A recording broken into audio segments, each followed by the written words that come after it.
Pak Jaka adalah seorang petani sederhana di sebuah desa terpencil. Hidupnya biasa saja, penuh dengan rutinitas harian. Pergi ke ladang, merawat tanaman, dan pulang untuk berkumpul dengan istri dan anak-anaknya. Namun, jauh di dalam hatinya, ia merasa hidupnya kosong. Ia sering merasa iri dengan burung-burung yang bebas terbang kemana saja. Kebebasan itu, menurutnya, adalah sesuatu yang tak pernah ia miliki. Satu hari, kehidupan Pak Jaka berubah total. Perubahan itu terjadi ketika ia memutuskan untuk pergi ke hutan di kaki gunung, sebuah tempat yang dikenal misterius dan penuh cerita-cerita aneh. Hari itu, langit mendung menggantung. Pak Jaka baru saja selesai mengurus ladangnya ketika seorang pedagang tua di pasar desa bercerita tentang hutan di kaki gunung. Pak Jaka, hati-hati kalau ke hutan itu. Banyak cerita orang hilang di sana. Katanya ada siluman penjaga hutan, kata si pedagang dengan suara pelan. Pak Jaka tersenyum tipis. Ia tidak percaya cerita-cerita semacam itu. Hutan hanyalah tempat biasa. Kalau kita menghormati alam, alam pun akan menghormati kita, jawabnya sambil tersenyum. Namun, entah kenapa, cerita itu justru membuat Pak Jaka penasaran. Malam harinya, ia merasa seperti mendengar suara dari arah hutan, memanggil namanya. Jaka! Jaka! Suara itu lembut, tapi terasa nyata. Ia terbangun dengan keringat dingin membasahi tubuhnya. Apa mungkin aku terlalu lelah? Gumamnya. Namun, suara itu terus menghantui pikirannya, hingga akhirnya Pak Jaka memutuskan untuk pergi ke hutan keesokan harinya. Pagi-pagi buta, Pak Jaka berjalan menuju hutan. Ia membawa bekal seadanya, nasi bungkus, botol air, dan sebilah parang. Ia yakin, dengan pengalamannya sebagai petani yang sering ke ladang, tidak ada yang perlu ia takuti. Ketika memasuki hutan, suasananya terasa berbeda. Udara dingin, cahaya matahari hanya sedikit menembus lebatnya pepohonan. Burung-burung yang biasanya berkicau kini diam. Pak Jaka merasa diawasi, tetapi tidak melihat siapapun. Semakin jauh masuk ke dalam, ia menemukan sebuah gua kecil yang tersembunyi di balik semak-semak. Anehnya, dari dalam gua itu terdengar suara yang memanggil namanya lagi. Jaka, masuklah. Suaranya seperti angin, tapi jelas terdengar. Pak Jaka merasa ragu.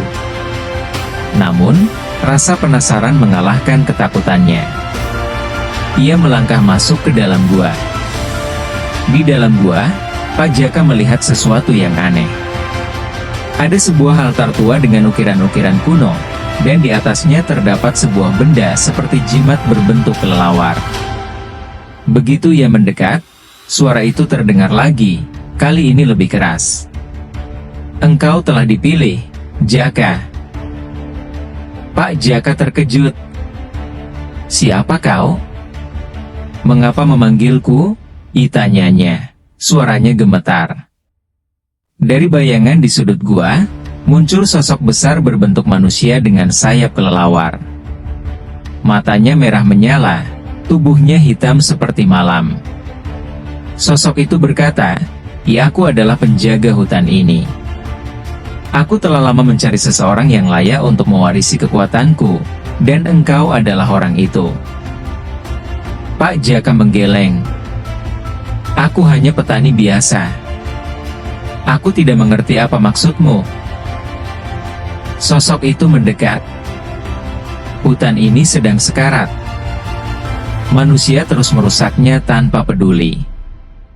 Aku membutuhkan penerus untuk melindungi alam ini.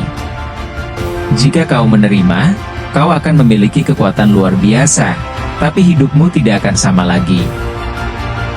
Pak Jaka terdiam. Ia teringat keluarganya, ladangnya, dan kehidupan sederhananya. Namun, ia juga merasakan panggilan dalam hatinya untuk melakukan sesuatu yang lebih besar. "Apa yang harus aku lakukan?" ditanya Pak Jaka akhirnya. "Sentuh jimat itu, dan kau akan tahu," jawab siluman itu. Dengan tangan gemetar, Pak Jaka menyentuh jimat kelelawar itu.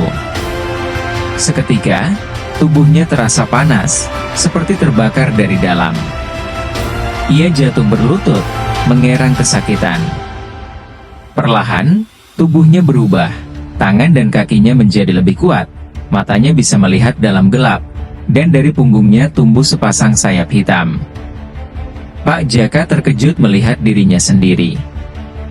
"Apa yang terjadi padaku?" tanyanya. "Engkau sekarang adalah penjaga hutan ini. Gunakan kekuatanmu untuk melindungi alam dari mereka yang ingin merusaknya. Tapi ingat, kekuatan ini adalah kutukan jika kau menyalahgunakannya." Pak Jaka masih bingung, tetapi ia merasa tubuhnya penuh energi. Ia melompat, dan sayapnya membawanya terbang tinggi ke atas pohon. Ia merasa bebas, seperti mimpi-mimpinya selama ini. Saat malam tiba, Pak Jaka mendengar suara gergaji mesin dari arah hutan. Ia terbang mendekati sumber suara dan melihat sekelompok orang menebang pohon secara ilegal. Hatinya bergejolak. Sebagai manusia, ia takut menghadapi mereka, tetapi sebagai penjaga hutan, ia tahu ini adalah tugasnya. Dengan suara berat yang menyerupai raungan kelelawar, ia berteriak, "Berhenti!" Para penebang kayu terkejut melihat sosok besar dengan sayap hitam melayang di udara. Mereka berusaha melawan, tetapi Pak Jaka menggunakan kekuatannya untuk melumpuhkan mereka satu persatu, tanpa melukai mereka terlalu parah. Ia memastikan mereka tidak akan kembali. Malam itu, Pak Jaka merasa telah memenuhi tugasnya. Namun, ia juga merasa beban besar di pundaknya. Ia sadar, hidupnya tidak akan pernah sama lagi. Ketika kembali ke rumah, Pak Jaka mencoba menyembunyikan perubahan pada dirinya. Namun, istri dan anak-anaknya mulai curiga. Ia sering keluar malam dan tampak lebih pendiam. Anak sulungnya, Lina, suatu malam memergokinya sedang mencoba melipat sayapnya di belakang rumah. "Ayah, apa yang terjadi padamu?" tanya Lina dengan suara bergetar. Pak Jaka akhirnya menceritakan segalanya kepada keluarganya.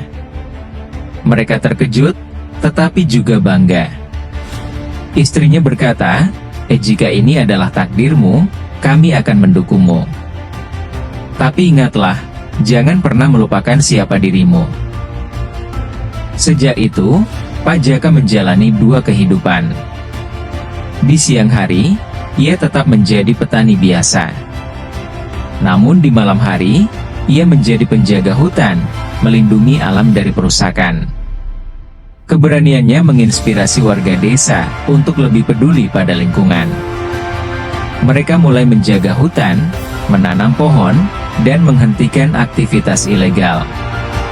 Pak Jaka, meskipun tidak lagi sepenuhnya manusia, merasa hidupnya lebih bermakna.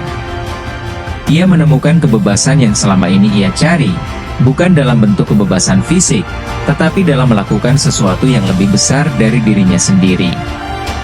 Kisah Pak Jaka menyebar ke desa-desa lain, tetapi tidak ada yang benar-benar tahu bahwa ia adalah siluman penjaga hutan. Baginya, itu tidak penting.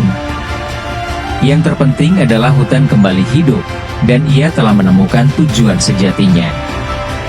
Di bawah sinar bulan, Pak Jaka terbang di antara pohon-pohon, menjaga keindahan alam untuk generasi yang akan datang.